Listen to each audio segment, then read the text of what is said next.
Los Angeles Lakers, desperado nang gumawa ng bagong trade sa lalong madaling panahon ngayong season. At Golden State Warriors, mas lalakas pa ang lineup sa pagkuha kay Dennis Schroeder mula sa Brooklyn Nets. Yan nga ang mga pag-uusapan natin mga ka-frontcourt for today's video.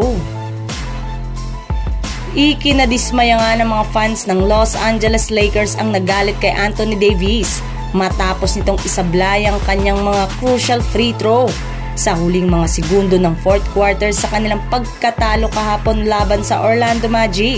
At iba't ibang mga masasakit na salita nga ang binitawan nila sa kanya. Kabilang na nga dyan ang pagka-trade sa kanya agad ng Los Angeles Lakers na imposible rin naman na mangyari. Mismong si Davis na rin naman nga ang nagsabi na sobrang frustrated nga daw po siya ngayon dahil siya nga ang naging rason ng kanilang pagkatalo. Pero imbis nga na magsisihan ngayon ang Lakers ay mas nakafocus na ang kanilang buong team sa kanilang mga susunod na laro. Maliban rin dyan mga idol, nakatuon na rin naman nga po ang atensyon ngayon ng kanilang front office sa pagka-improve ng kanilang lineup sa pamamagitan ng trade.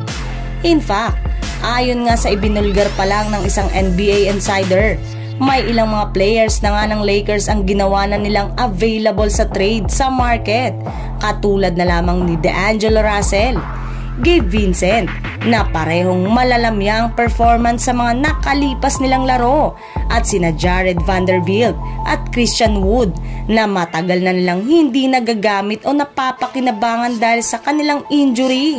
Samantala, nakasurvive nga ang Golden State Warriors sa kanilang game ngayong araw laban sa New Orleans Pelicans sa score na 112-108 sa pangunguna ng kanilang player na si Andrew Wiggins na nagtala ng 30 points, 3 rebounds at 4 assists sa kanyang 9 out of 14 shooting sa field goal. Kasama nga dyan ang kanyang crucial 3-pointer at crucial free throws para masil nila ang panalo ngayong araw. Bukod rin nga sa kanya ay nagtala rin naman nga dito si Stephen Curry ng 19 points at sina Brandon Podziemski at Draymond Green na parehong gumawa ng 11 points.